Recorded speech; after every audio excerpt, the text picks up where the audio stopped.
Fala pessoal, beleza? Tá iniciando hoje mais um episódio do Blast Cruisecast. Para quem não me conhece, eu sou o Denis de Souza.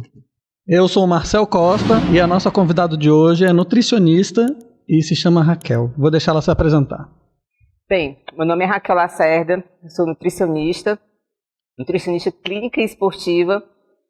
Me formei em 2019. Sou pós-graduanda em nutrição e metabolismo aplicado ao exercício físico. Atualmente eu estou trabalhando na loja Empório Suplementos, bem especificamente na Jovita Feitosa. Raquel, a primeira coisa que eu queria saber de você é tipo assim, uma pessoa chegou no seu consultório, está interessado em emagrecer ou engordar ou o que seja. Como é que é mais ou menos o procedimento que você segue com essa pessoa? Eu sempre falo que a dieta ela precisa ser individualizada, né? Então tem todo um parâmetro, tudo depende também do perfil do paciente, né? Então os cálculos são diferentes e tudo a partir começa uma anamnese, né? Então eu faço uma anamnese do que a pessoa mais ou menos consome nos últimos 24 horas, ou então o que ela tem costume, porque eu preciso saber a quantidade que esse paciente ele está consumindo. Geralmente, quando é um paciente que está acima do peso, ele consome bem mais do que é o esperado dele. Então, eu faço uma anamnese, tenho os cálculos, né? Então, eu procuro também entregar o plano alimentar na mesma hora com o paciente, já para ele sair sem desculpa não, vou entregar daqui a 7 dias. Não, daqui a 7 dias começar. Então, é tanto que minha consulta, ela é um pouco, geralmente a primeira consulta, ela é bem demorada porque eu só falta perguntar a conta bancária e senha. Mas porque eu faço realmente uma anamnese completa. Da hora que a pessoa acorda até a hora que a pessoa dorme.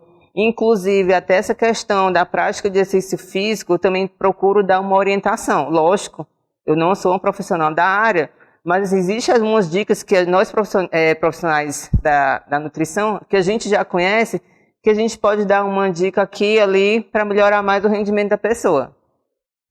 Suplemento, se tiver necessidade, né? Eu sempre gosto de trabalhar com a questão se realmente o paciente ele vai necessitar ou não. Então, alimentação, eu gosto muito de trabalhar com o básico que funciona. Nada de carnes coletadas, produzidas por freiras albinas. Não tem necessidade. Bora no frango com batata, bora no arrozinho com feijão que dá certo. Ao seu ver, qual a importância do profissional de nutrição na vida de qualquer pessoa? Qual a importância? Olha, primeiro de tudo é saúde. Tá? Saúde, eu tiro pela questão, vou até me colocar como exemplo, né? Hoje, eu vou logo entregar a minha idade, que eu não tenho essa besteira. Hoje, nos meus 34 anos, eu me sinto bem melhor quando eu tinha meus 21, 22 anos por aí. Porque eu tinha uma alimentação péssima, né? Eu tinha uma alimentação, na verdade, eu nem tinha alimentação que prestasse. Sendo bem franca aqui. Então eu comia de tudo, eu achava que eu era nova, né? Falei, você posso comer tudo que eu não vou engordar, mas porque eu era bem magra, né?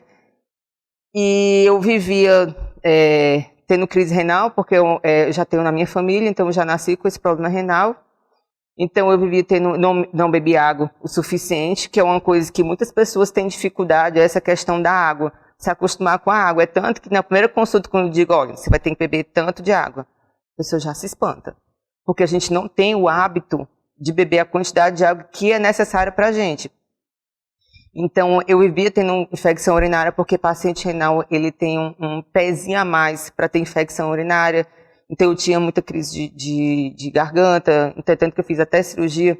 Mas, assim, em relação à importância do profissional da nutrição, é saúde, é bem-estar, é rendimento num treino, seja para atleta ou não, então aquele praticante de musculação, é autoestima, porque querendo ou não, é super importante, porque até a questão psicológica da gente melhora bastante. Eu vejo hoje, graças a Deus, pacientes minhas que hoje a autoestima é totalmente diferente, entendeu?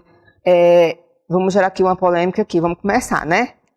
Assim que é bom. As pessoas acham que essa questão da obesidade é lindo. Cara, quando a gente fala mal, entre aspas, da obesidade, não é questão de que é feio ou que é bonito, não. Obesidade é doença. E querendo a pessoa tem que se aceitar. Não, tudo bem, mas obesidade é doença. Não é questão de você querer se aceitar se você está acima do peso ou não. É tanto que tem pacientes que ainda são, entre aspas, o IMC, que a gente não entra nem muito em padrão na área esportiva. É sobrepeso? Eu sou sobrepeso, pronto. Eu sou sobrepeso. O meu marido pobre, meu marido é obeso. E nem a gente sabe que meu gigante, ele não é obeso.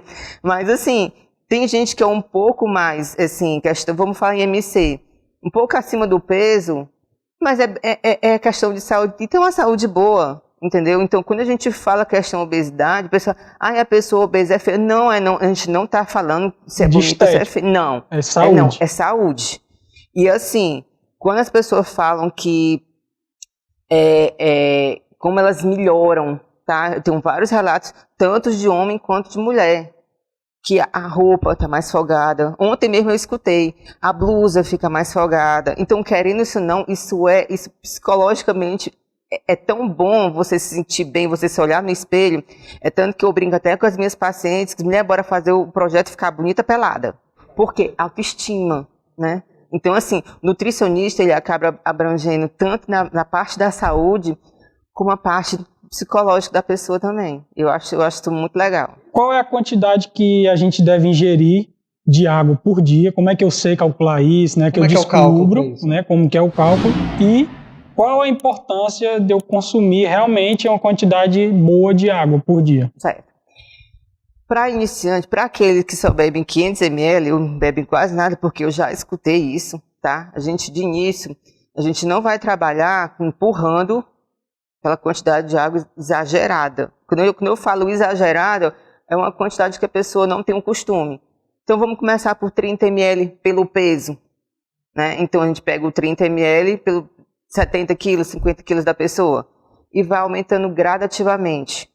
Todo o processo de tanto reeducação alimentar como essa questão da reeducação da água, ela é um processo que tem que ser aos poucos. Tanto que quando eu comecei, que eu pesava, quando eu iniciei o processo do meu emagrecimento, eu pesava quase 84 quilos. Então eu era um pouquinho rechonchuda. Como eu falei, eu tinha problemas de infecção urinária por eu não beber água, né? Eu não gostava de beber água. Eu aprendi a beber água na marra. Porque eu fui logo no hardcore. Eu já comecei logo, fui bebendo logo de uma vez e achando ruim. Mas assim, eu sou muito objetiva nas minhas coisas. Então, por exemplo, agora eu estou numa dieta que eu não estou furando nada. Para dizer que eu não furei só no dia dos namorados. Pronto. Porque foi insistência do marido. Porque se não fosse isso, eu tinha passado os mais de 30 dias sem furar nada da minha dieta. Porque é uma coisa que eu me habituei. Então, tudo é questão hábito. O hábito de beber água é aos poucos.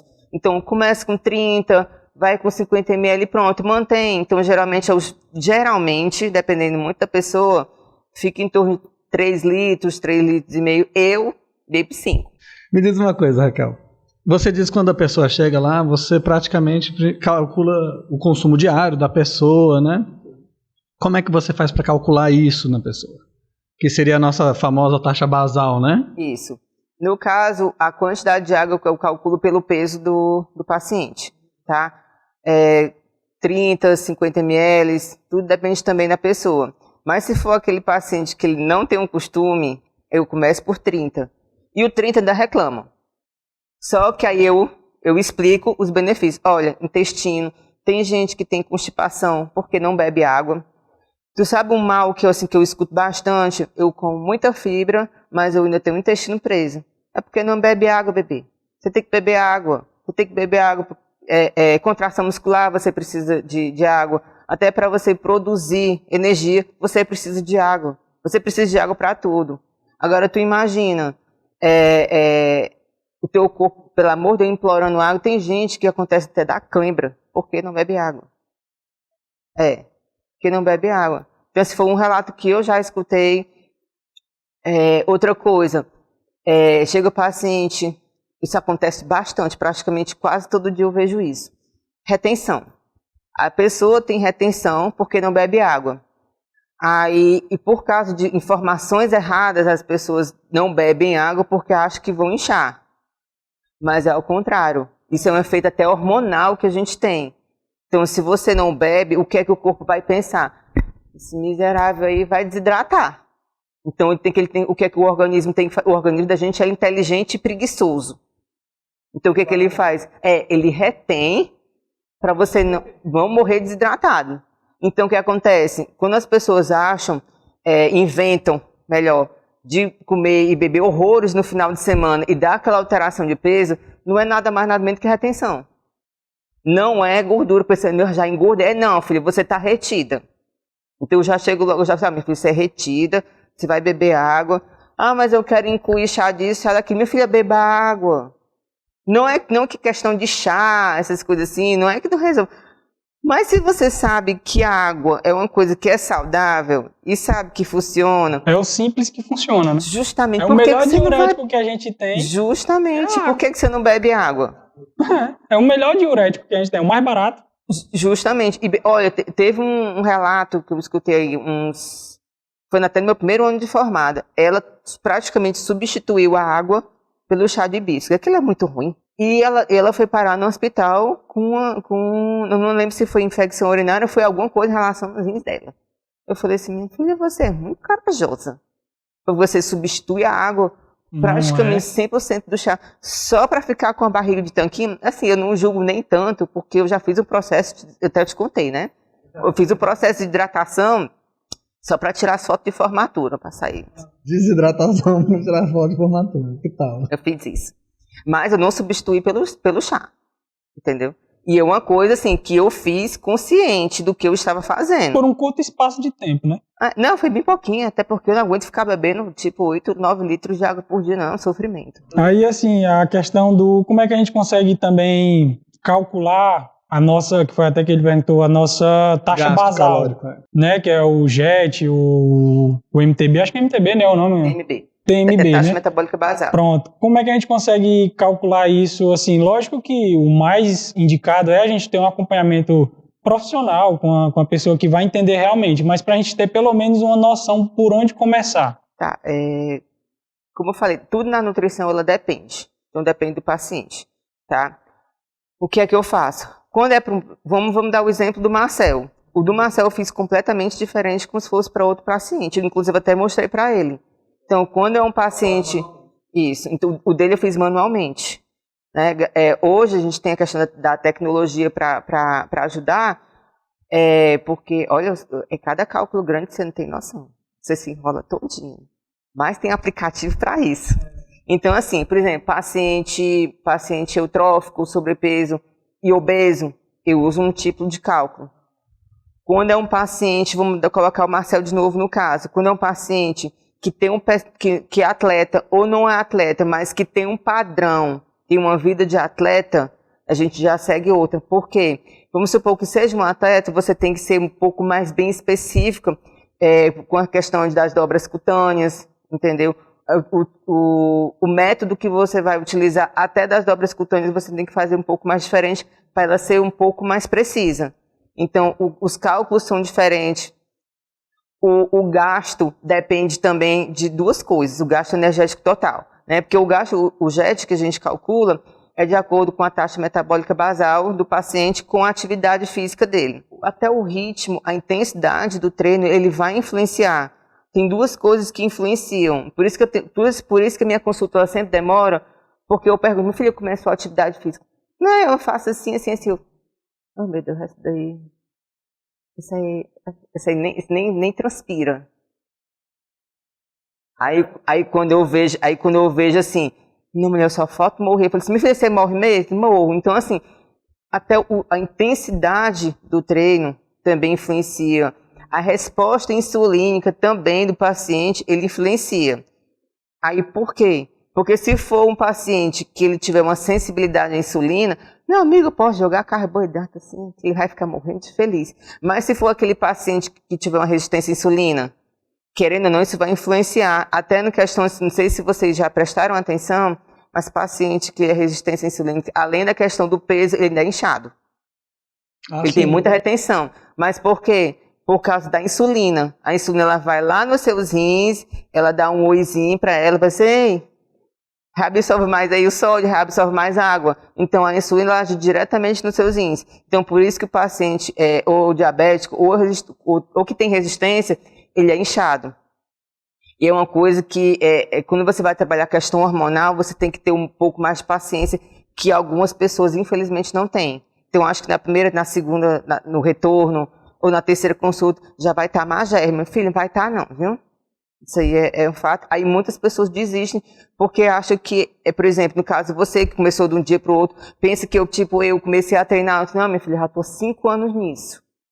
E a cada dia a gente quer evoluir mais, né? Então, essa é a questão do JET. Vai depender muito também do paciente. Tem muita gente que tem uma alta resistência, né, à insulina.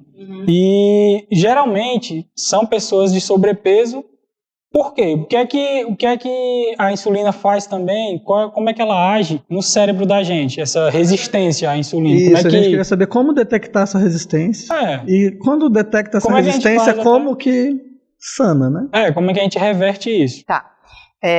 Existem alguns sintomas. Tá? Geralmente tem essa questão do peso, né, que a gente já observa logo. Tem alguns pacientes que apresentam umas manchas que a gente chama de acantose. Então tem outros que já apresentam isso. Outra coisa é aquela sede, assim, que parece que você não mata de jeito nenhum. Principalmente na parte da noite, né? Como é que eu faço? Primeiro é exames bioquímicos. Quais exames você solicita? Tem insulina, tem a glicemia em jejum, né? Principalmente hemoglobina glicada, que ela vai olhar os teus últimos 90 dias, os teus últimos 3 meses, se eu não me engano, tá? Então é nisso que você vai ver, a início eles fazem um cálculo, tudo, já no próprio exame eles já relatam. Então a partir disso, eu já falo assim, vá para o médico, vá para o endócrino, porque lógico que eu não vou passar o medicamento. Geralmente, a primeira linha de frente que eles utilizam é a metformina. Então, quando ele já é detectado com resistência à insulina, alinha o medicamento, a dieta e o treino. Porque você tem que treinar, meu filho. Porque não vai cair do céu, não. Inclusive, eu tenho até pacientes, nesse caso, que eles melhoraram bastante mesmo. Lógico, como eu sempre falo, tudo é um processo, principalmente quando você vai trabalhar a questão hormonal, tá? Em relação ao plano alimentar, a dieta, né? A gente trabalha muito com questão, por enquanto, muito com questão de alimentos integrais, muita fibra, tá? Fibra, ela é muito boa nessa questão, ou da resistência, eu estou um paciente diabético. Tem um que eu gosto muito de prescrever, farinha de maracujá, também é muito bom. Psyllium também é muito bom. Então, assim, é mais essa questão de fibra, né? E atividade física. Não tem pra onde correr. A metformina, no caso, você indica assim mesmo uma pessoa sem um diagnóstico de resistência à insulina? Fiquei sabendo desses hoje, na verdade, que tem gente que usa isso. Sem precisar? Sem ter o diagnóstico. É corajoso, né? Porque como é que você vai tomar um medicamento que você não sabe nem se tem a doença? Vá logo para o médico. Por que acontece? A metformina é porque as pessoas acham... Porque assim, o que a metformina é para paciente diabético tipo 2, né? Ou então para pacientes que desenvolveram a resistência à insulina por ovários policísticos, ou então a diabetes gestacional, então eles adquirem, né? Porque a diabetes, ela não tem assim um porquê, ela tem vários. Ela não tem tipo uma fonte, não, é por causa disso. Não, ela não tem, ela tem vários. Então a metformina é para tratar da resistência à insulina. Só que se tu não tem, ou então tu não sabe se tu tem ou não, por que tu vai tomar? Vá para o médico. Todo medicamento ele tem um efeito colateral. Se eu não é muito a minha área, né, que é mais na área farmacêutica, mas a metformina, se eu não me engano, ela vai agir nos receptores, né?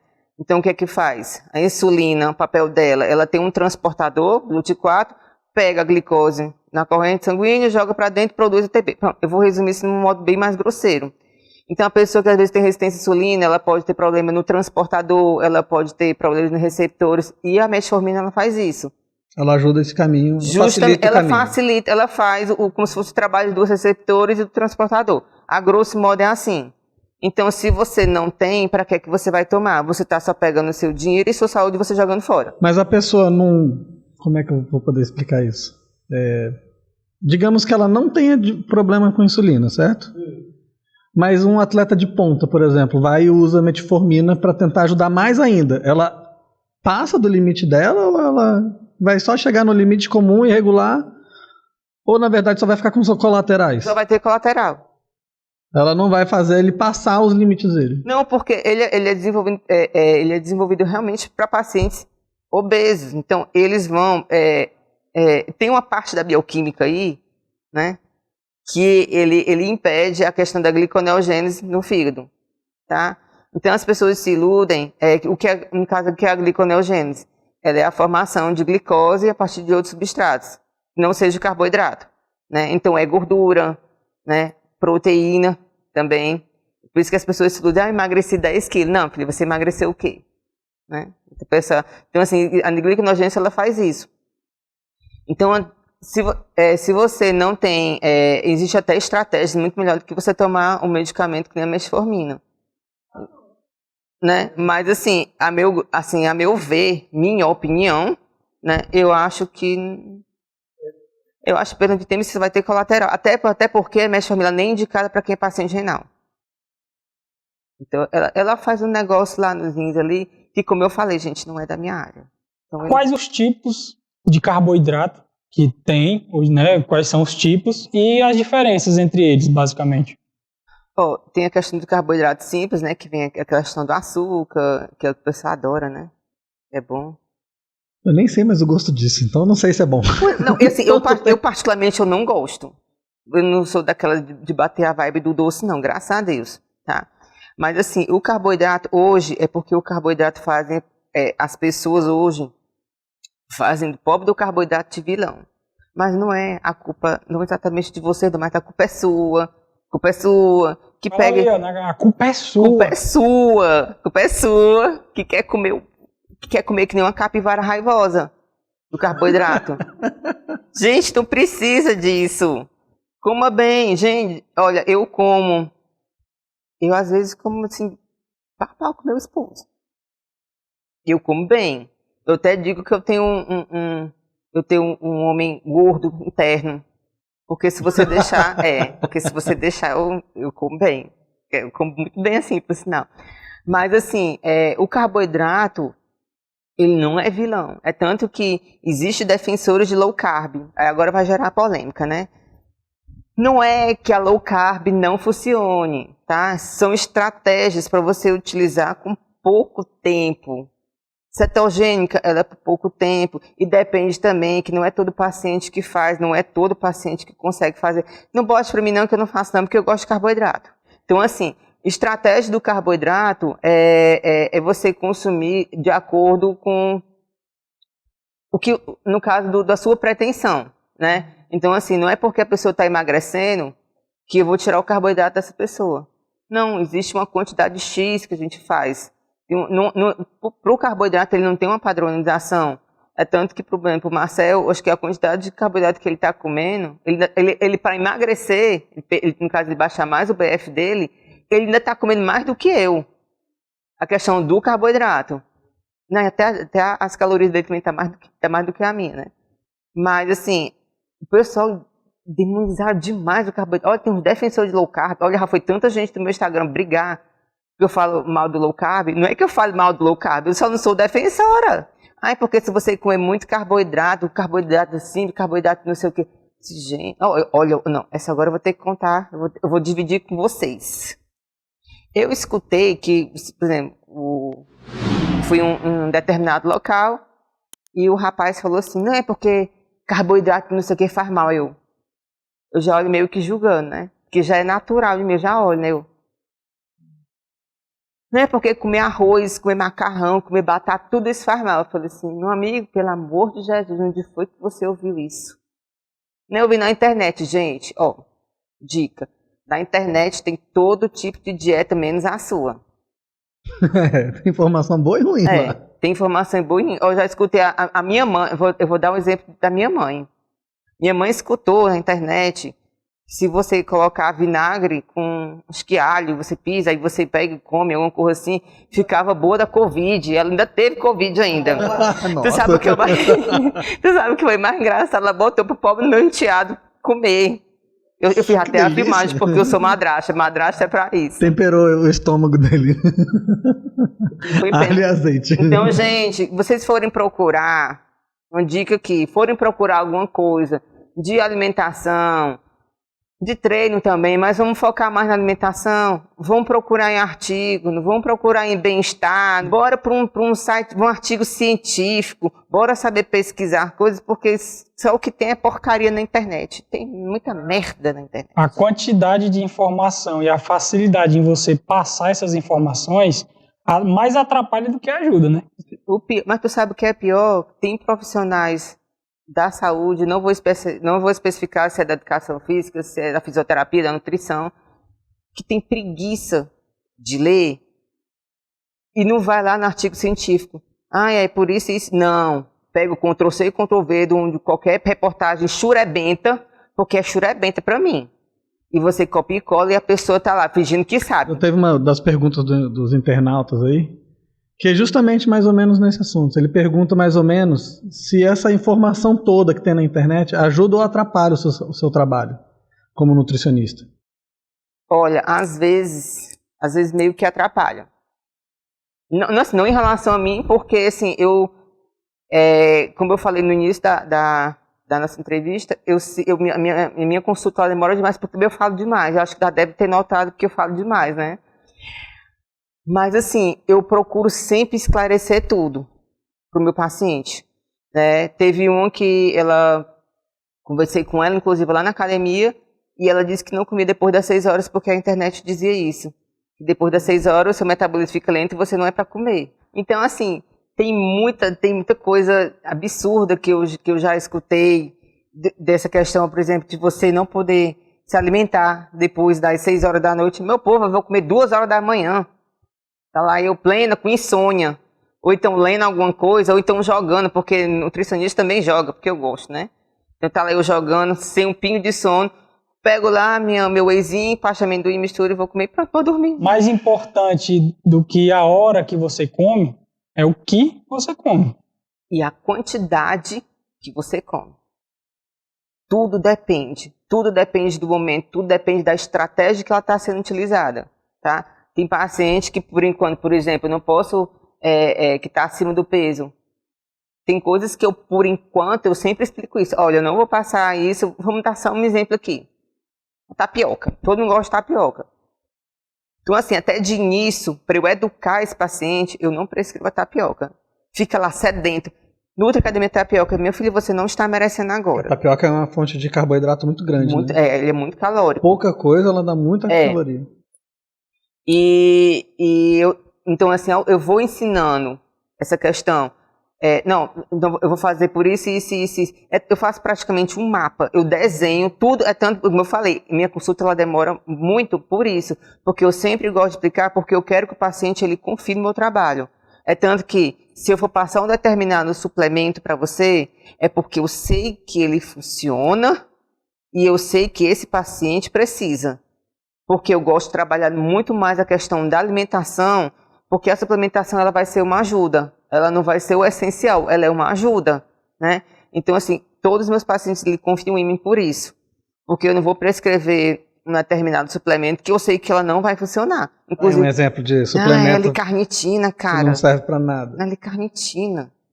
Eu discuti com o meu professor na faculdade com isso, que eu disse para ele que não funcionava, porque a gente já tem. Aí as pessoas acham que não, eu vou tomar porque vai funcionar mais. Aumenta, né? Vai passar o limite, né? Vou ficar magra por isso. BCAA funciona? Vamos lá. Tem a polêmica do BCAA. Eu vou jogar aqui minha opinião. Talvez alguém não vá concordar comigo, mas é opinião minha. Nem Jesus agradou todo mundo. Justamente, quem sou eu, né? Então, assim, BCAA ele funciona? Funciona. tá? Mas qual é a questão? O que tem no BCA tem no whey. Eu não vou passar o BCA para uma pessoa que está consumindo whey, para uma pessoa que está lá no frango, está no ovo, seja qualquer fonte de proteína. Por que eu vou passar? Tá? Mas olha, existe um jeitinho, uma estratégia, mas não é para todo paciente. Vamos supor aquela senhorinha, aquela vovozinha do cabelo branquinho, cheirosinha, né? Que está lá com um processo de perca de proteína muscular. E ela não gosta do sabor do whey. Lógico que a gente tem todo tipo de sabor. Mas tem aqueles BCA bem gostosinho. Então, para aquela paciente que não faz atividade física, passem, entendeu? Não vai fazer mal, não. Entendeu? Até porque, assim, com o passar do tempo, o idoso ele fica muito ruim para comer. Tudo reclama, tudo é ruim. Então, assim, tem uns BCA em pó que é bem gostosinho. Então, disse lá que é um remedinho que dá certo. Não, é um remedinho. Tu não tá entendendo? Então seria para isso, tá? Não é que o BCA é ruim, mas é tudo que tem nele, vai ter também, por exemplo, no whey, vai ter no frango. Você consegue em outras fontes, né? Então assim, é um jeito até mesmo do paciente economizar, porque o paciente ele não precisa gastar mais do que ele já vai consumir. É tanto que a alimentação é uma coisa que ele consome no dia a dia, entendeu? Então o suplemento, ele é só uma pitadinha a mais, entendeu? Na questão do pré-treino, qual tipo de carboidrato é melhor ou mais indicado? Lógico que vai de pessoa para pessoa, mas assim, de uma pincelada geral. Carboidratos mais indicados para você consumir ali no pré-treino. Realmente, na última refeição, pré-treino, né? Que é antes de você ir treinar. Porque se tu for considerar que pré-treino é desde que você acorda, não. Mas eu tô falando assim, tipo, 2 horas antes de você ir malhar. Qual o melhor carboidrato para pré-treino? Vamos algumas dicas. Depende. Tudo depende, tá? Então, assim, se for um paciente que ele vá de manhãzinha bem cedinho, tá lá, ainda tá dormindo, porque eu sou dessas, de manhã, eu não tô nem gente. Olha, é um suplício pra mim, amanhã fazer o aeróbico em jejum, é um suplício. Eu choro. Tantas vezes meu marido, bora Ana, é triste pra mim. Então, para esses pacientes, 6 horas da manhã, 5 horas da manhã que vai treinar, qual a estratégia que eu utilizo? É do dia anterior, a ceia. Então, a gente dá um carboidrato para ele na ceia, tá? Por quê? Porque, assim, a gente tem algumas fontes de energia. Glicogênio hepático, glicogênio muscular e o que a gente vai produzir no ATP da glicose, tá? Glicogênio muscular, vocês vão utilizar ele só na hora do treino, e o glicogênio hepático é só na hora do jejum, tá? Porque eu vou até puxar para um outro assunto para poder o pessoal entender. Por que é importante a ceia? Que muita gente não gosta de fazer. Pelo simples fato que se ele for fazer uma atividade de manhã física, esse carboidrato da última refeição, que não vai engordar ele, né? Que o medo do pessoal é isso, mas tá lá naqueles 300 gramas, 500 gramas de pizza, aqueles 10 pedaços de pizza, os 7 pedaços que eu comi no Dia dos Namorados. Comi 7 pedaços de pizza no Dia dos Namorados. Nossa, que saudade de comer pizza. Caralho. Comi 7. Então, assim, a questão da ceia, ela além de minimizar a questão do catabolismo, tá? Do jejum, que é super normal.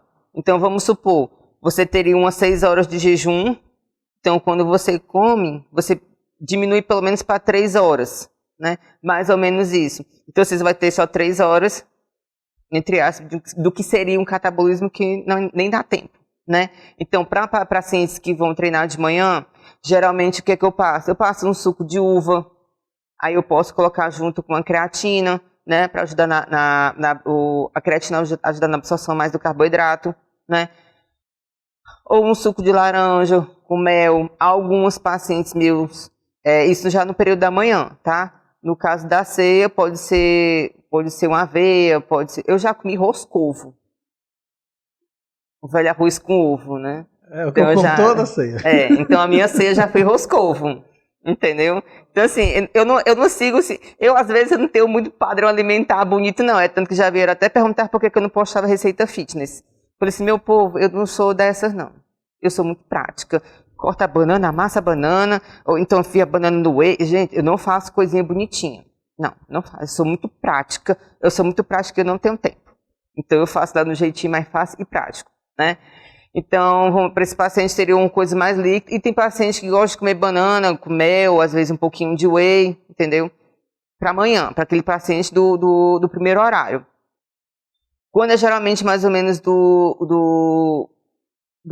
mais ou menos 5h30, 6 horas, que já teve várias refeições durante o dia, o paciente pode consumir uma fruta, por exemplo, a banana. Eu sou um exemplo prático de que eu já comi tudo. Já comi uva, já comi pão integral, já comi pão carioca, cuscuz. Só que o cuscuz, agora sim, tudo vai depender de novo do que você vai comer, para a gente colocar um espaço de tempo para poder a pessoa fazer um pouco mais da digestão, né? Então eu não passo em cima. Eu faço isso às vezes, gente, isso é errado, mas é porque é o tempo. Então às vezes eu estou comendo no caminho e já estou indo treinar. Né? Não façam isso. Mas é porque eu já me acostumei. Você faz para você, né? Eu faço para mim, tá? Não para os pacientes. Não façam isso. Então, por exemplo, pode ser fruta, pode ser até a tapioca, mas, como eu falei, depende muito do paciente, tá? Então, eu passo de tudo. Eu passo do pão integral. Eu agora estou na fase do pão integral para mim, né? Mas eu já comi uma tapioca enorme, aquelas crepiocas gigantes, já que eu passei para ti. É uma delícia. Entendeu? Pode ser o velho roscovo também.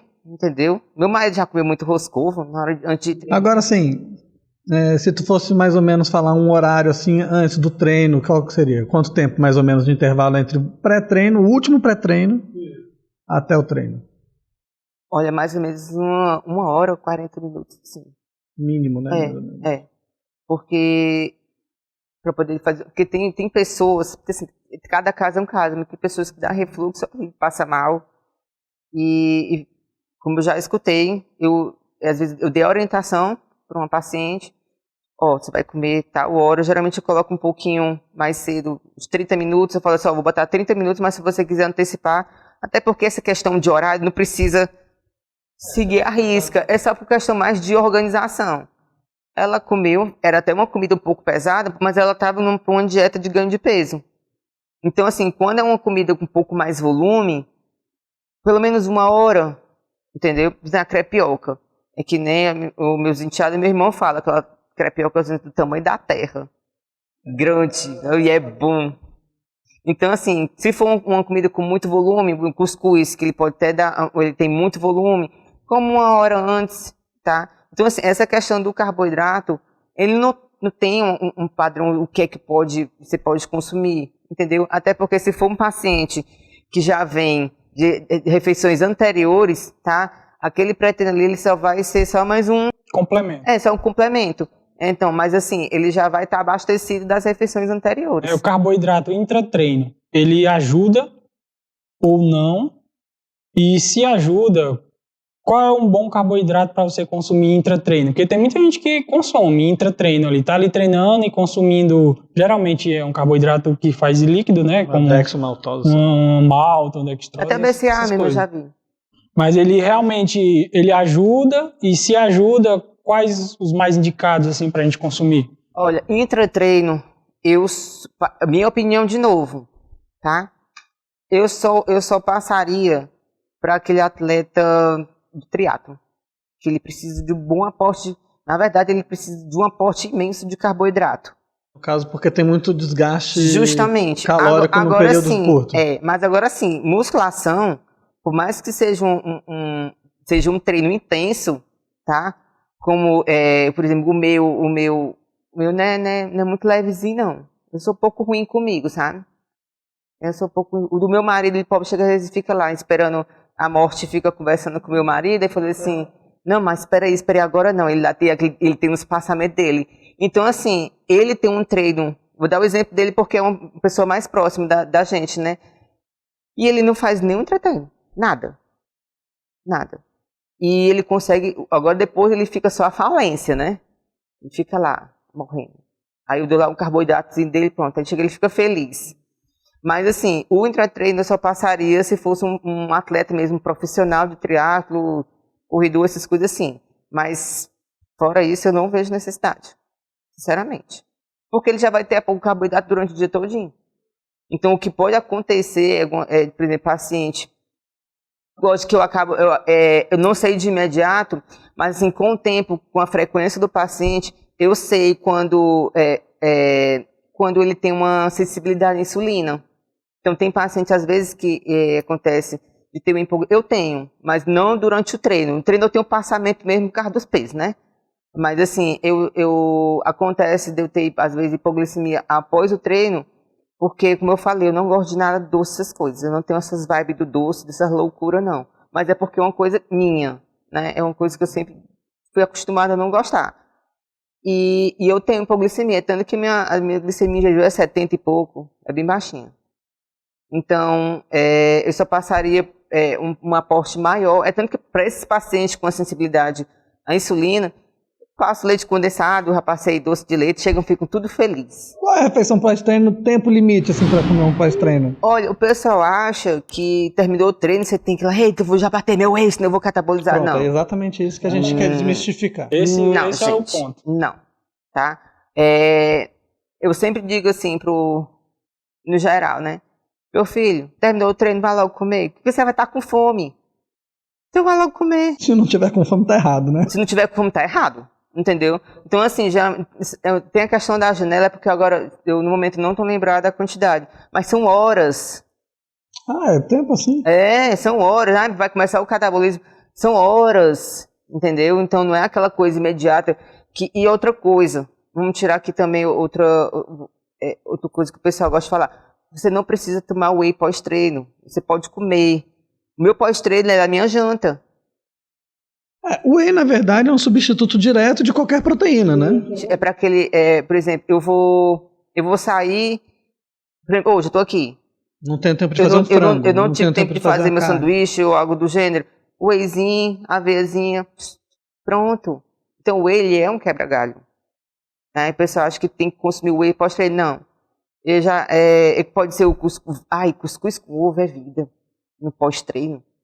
O pessoal morta a academia, eu falei assim, não, eu vou comer um cuscuz, aquele pratão assim mesmo, é muito bom, rapaz. Então assim, não precisa ser imediato, tá? Não precisa, na hora que você pegar aquele seu shake de whey e jogar pra dentro, não precisa. Por exemplo, no meu caso, eu prefiro jantar logo, mas por exemplo, meu esposo, às vezes ele tá lá morrendo assim, a morte lá ainda tá acompanhando ele, eu tô aqui morrendo, tomar um wheyzinho, pronto. Mas é só para ele melhorar a questão dele da insulina e pronto. Mas só para isso. Que depois ele vai fazer a jantinha dele normal. Você sabe que alguns atletas, alguns treinadores, né, dos atletas, eles defendem uma dieta mais livre, mais flexível, digamos, para bulking e cutting. O que você acha disso? Eu acho assim, que quando você não faz aquela coisa planejada, ela sai mais cara, né? Por quê? Porque você faz uma dieta livre, tá? Aí você ganha massa muscular, né? Tudo bem. Mas aí você ganha um absurdo de gordura. Então você fica gordo, né? Que é a desculpa que eu vejo, vamos começar, né? Eu vejo um bocado de atleta aí, tudo rechonchudo. É porque eu estou em off. Não, meu amigo, você está gordo. Tá? Porque para mim, um off bem feito é aquele que, lógico, que é normal você ganhar gordura, mas não é normal você ganhar um absurdo de gordura, não é? Porque tem estudos, teve até um artigo que eu li, bem interessante, ele fez um estudo com não lembro agora se foram participantes do fisiculturismo, mas eles passaram 4 dias empurrando comida nesses alunos, vamos dizer assim, e deu alteração no peso, né? Só que quando eles foram olhar, não foi gordura em si. Foi a questão, como a gente falou inicialmente, foi a questão da retenção, né? Por ação da insulina. Então, assim, para você pegar e ganhar peso, que as pessoas acham que é de um dia para o outro, que não eu acho que você tem que fazer, para mim, é um off muito mal feito. Porque existe estratégias que você faz um off muito bem feito, que o atleta, ou então o praticante de musculação, ele ganha pouco gordura e ganha muita massa muscular. Então, para que você vai empurrar, que para mim é empurrar comida nele, Se ele vai lá na frente, ele vai sofrer para perder. Que eu já vi gente, tá? Vamos dar um exemplo. Que estava querendo uma competição, só que estava bem ali já na esquina, né? Bem pertinho, só que estava com o BF alto. Aí o que é que o treinador faz? O treinador, para poder ganhar nome, tá? Porque é isso que acontece mesmo, ele empurra aeróbico, quer empurrar um bocado de coisa neste miserável, porque tá lá com o BF lá em cima para uma competição que tá bem aqui. Aí o que acontece? Passa mal, porque eu já vi, não foi ninguém que me falou, porque eu já vi gente quase desmaiando.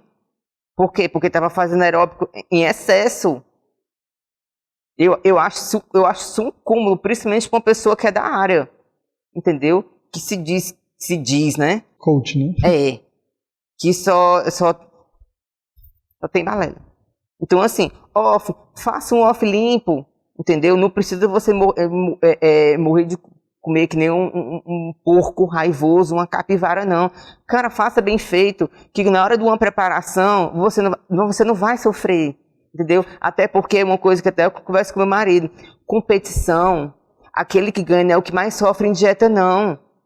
Você não precisa sofrer, não. Dieta não é para você sofrer. Que menos erra, na verdade. Justamente, entendeu? Agora, a questão de uma dieta restrita, você ficar muito tempo restrito por uma coisa que só vai daqui. Como foi que eu fiz com o Marcel? O Marcel é porque ele estava acostumado com uma quantidade de carboidrato X, então eu diminuí, mas eu não tirei. É tanto que eu peguei e falei assim, olha, eu não vou tirar de muito agora, né? Por quê? Porque não tem necessidade. A gente tem tempo. Quando você tem tempo para você trabalhar bem, você faz muito mais bem feito. Então você faz o quê? Você vai diminuindo aos poucos. Tudo aos poucos, tá? Que como eu falei, não precisa você sofrer. Entendeu? Então faça um trabalho bem feito. Se você quer competir, veja lá na frente. Por exemplo, eu estava pensando em ir esse ano, só que eu sou uma pessoa muito consciente. Eu não estou preparada. Entendeu? Então, assim, eu ainda preciso ganhar mais peso, né? E eu sou muito realista. Eu disse, não, esse ano eu não vou. Porque eu vou ter tempo para me preparar. Eu não preciso morrer de comer, apesar que não ia ser muito sacrifício para mim, mas eu não preciso morrer de comer, eu não preciso fazer um off sujo para ter qualidade. Então, porque existe uma proporção que seria boa. É você ganhar 3 kg de massa muscular para você ganhar 1 de gordura, que como eu falei que é um processo normal de você ganhar gordura, mas você perde rápido, entendeu? Não tão rápido quanto, por exemplo, o paciente obeso, que ele vai ter muito mais gordura. Porque assim, quanto menos gordura você tem, mais fica difícil de você perder. Mas assim, eu particularmente não concordo. Tem uma pergunta aqui, certo? Que é mais ou menos sobre quando a gente entra em uma dieta restrita por muito, muito, muito tempo, certo? A gente acaba chegando num patamar, né? É uma estagnação, né? Isso, um platô. Platôzinho. Tá? A pergunta é, como é que a gente faz para sair desse platô? Tá, como é que a gente faz? O corpo, como eu falei, ele é preguiçoso, mas ele é muito esperto. Porque a atividade física para ele é estressante. Uma dieta restrita, ele é altamente estressante. Então, assim, uma dieta restrita é como se eu dissesse, ei, mas tu vai morrer. Entendeu? Então, para a gente enganar o organismo, o que a gente faz? Eu libero uma refeição livre. Tá? Uma refeição. Não é o dia... Eu fico louca com o dia do lixo. Não, minha filha, eu não sou caçamba. Então, não sou caçamba. Então, não é dia do lixo. É refeição livre. Tá? Tem também que é o refeed. Né? Como é que ele é utilizado? Para a galera que não sabe, o que é o refeed? O refeed, ele é o engano organismo. Então, o organismo está restrito por um determinado tempo, às vezes até por muito tempo, que eu particularmente não concordo, né?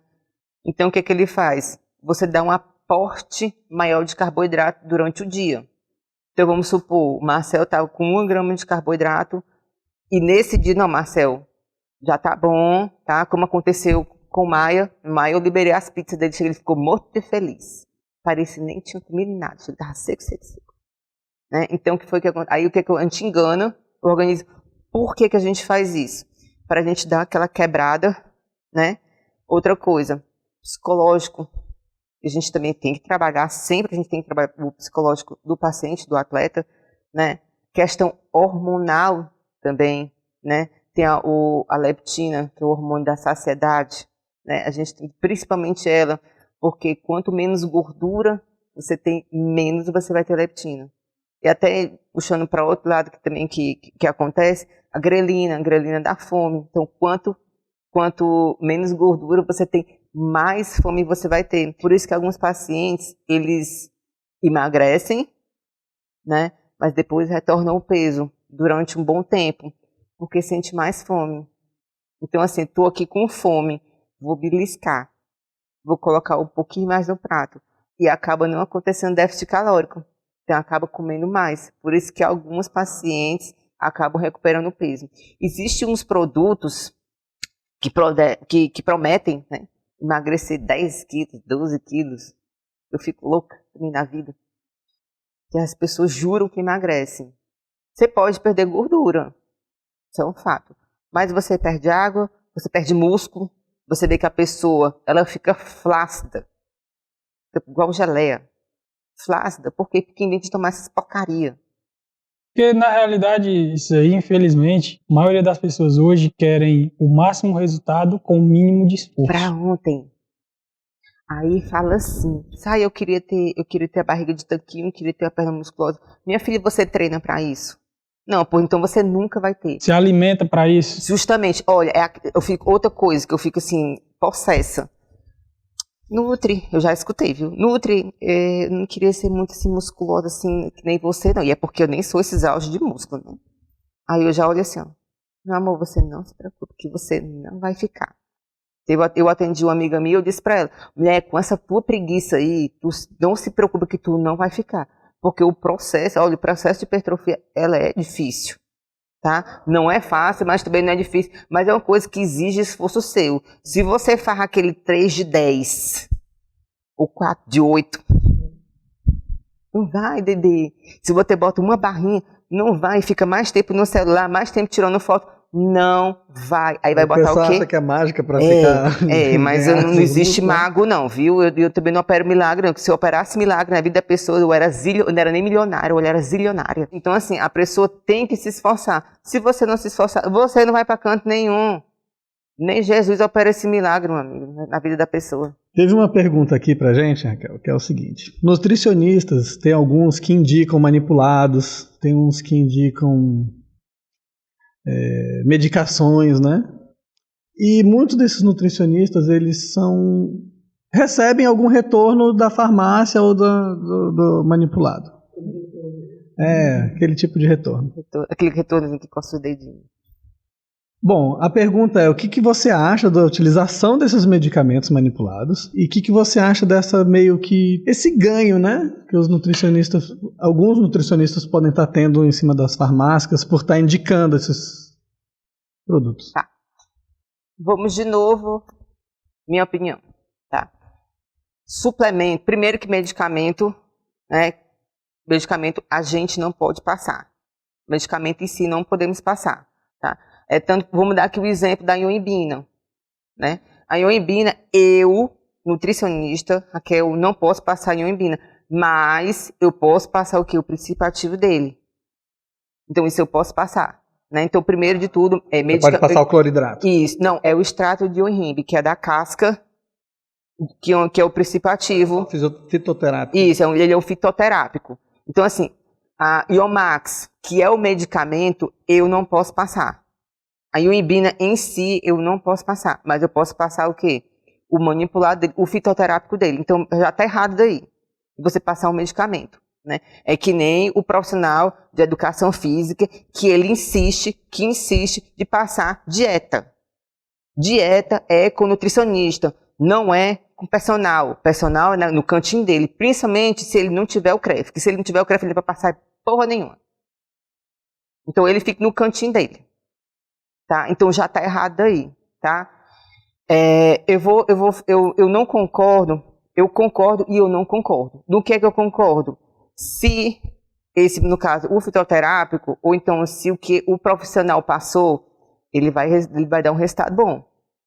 tá? Então, assim, eu concordo. Por exemplo, aquela paciente que ela quer tratar a questão dela da celulite, então existem fitoterápicos que são baratos, tá? Que você não precisa também deixar o paciente liso, que ele ajudam, tá? Mas eu não gosto de trabalhar assim, entendeu? Eu acho que tudo na questão da alimentação, a questão de você prescrever ou manipulado que o paciente precisa, tá? Mas que ele realmente tenha resultado. Então, se você for prescrever só para você ganhar dinheiro em cima do paciente, eu acho que picaretagem. Isso aí eu acho uma falta de absurdo. Eu não concordo de jeito nenhum. Por exemplo, aquele paciente que tem ansiedade, você pode prescrever um fitoterápico para você melhorar essa questão da ansiedade dele, que a gente sabe que hoje tá muito mais com essa questão da pandemia. Isso, a questão da ansiedade e depressão, você pode prescrever um fitoterápico, você pode prescrever algum suplemento para você melhorar isso. Agora você vai passar um suplemento que o paciente nem precisa, você dá só aquele migué, não, isso aqui é para você emagrecer mais. Porra, cara, não é assim que se trabalha, não. Você tem que passar o que é fácil para o paciente. Você tem que educar o paciente, você tem que ver também a condição financeira, principalmente isso do paciente, porque às vezes ele está ali, juntando aquele dinheirinho do mês, está se sacrificando para estar ali conversando com você. Por quê? Porque ele confia no seu trabalho. Aí você vai usar de má fé, passar uma coisa que às vezes ele tem necessidade só para ganhar em cima desse paciente. Eu tinha na vergonha. Para a gente finalizar aqui o episódio de hoje, deixa a sua mensagem para todo mundo que busca a nutrição para realmente melhorar de vida, né? Por que ela tem que buscar a nutrição para ela ter mais bem-estar, para ela se sentir melhor consigo mesmo, para ela ter realmente uma saúde, né? Deixa aí o seu recado para todo mundo aí. Bem, gente, é o seguinte, eu por experiência própria, eu sou prova viva de como a nutrição, ela me salvou, questão saúde, como particularmente a musculação, ela me salvou, né? Quando eu falo me salvar, ela me salvou de tudo que vocês imaginarem, até da questão de uma depressão que eu tinha, uma ansiedade, aquela coisa de você não se aceitar do jeito que você tá. Então, a nutrição e a musculação, particularmente, né, que é uma coisa que eu pratico há muito tempo, ela fez por mim. Como eu falei anteriormente, ela me ajudou na questão de eu ter mais disposição, tanto que hoje eu passo o dia trabalhando e eu estou lá plena à noite treinando. Então, antigamente eu tinha uma rotina até assim, um pouco mais até agitada, que eu passava o dia trabalhando até 5 horas e 7 horas eu tinha que estar na faculdade. Eu nunca cheguei cedo na faculdade, nunca soube que ia chegar cedo. Mas eu estava lá. Eu só tinha o quê? De 5 e pouco até as 6:30, estourando 7 horas na hora da aula, para treinar. Mas eu estava lá. Estava lá todos os dias, de segunda a sexta. É cansativo? É fácil? Um pouquinho. Mas tudo vale a pena. Tudo vale a pena, tanto por questão de saúde, como uma questão psicológica. Olha, é tão bom você se olhar e você gostar do jeito que você está, ou então você olhar para você, porra, eu tenho um potencial. Isso é muito bom. Então, a nutrição, a atividade física, seja musculação ou não, ela pode proporcionar isso para você. Então, deixe de ser preguiçoso, tá? Levante a bundinha da cadeira, vá se cuidar, porque é isso, é saúde. Estética, ela vem, show de bola, mas é saúde. E hoje a gente está vendo que essa questão da pandemia, ela atacou muita gente, questão idosa, atacou muita gente obesa. Por quê? Porque são pessoas que questão de saúde são um pouco mais debilitadas, tá? Eu tive até uns sintomas um pouquinho fortes, mas eu estou aqui. Eu estou aqui um pouco mais de um mês, me recuperei, fiquei altamente inchada, fiquei com sequela, questão respiratória, mas eu estou aqui, nova. Então é isso. Nutrição, ela é saúde. E é isso. Perfeito. Bom, esse foi mais um episódio do Blast Cruisecast. não se esqueça de se inscrever no canal, deixa o like, comenta aqui e compartilha com todo mundo que gosta de musculação, beleza? E é isso aí, valeu, abraço!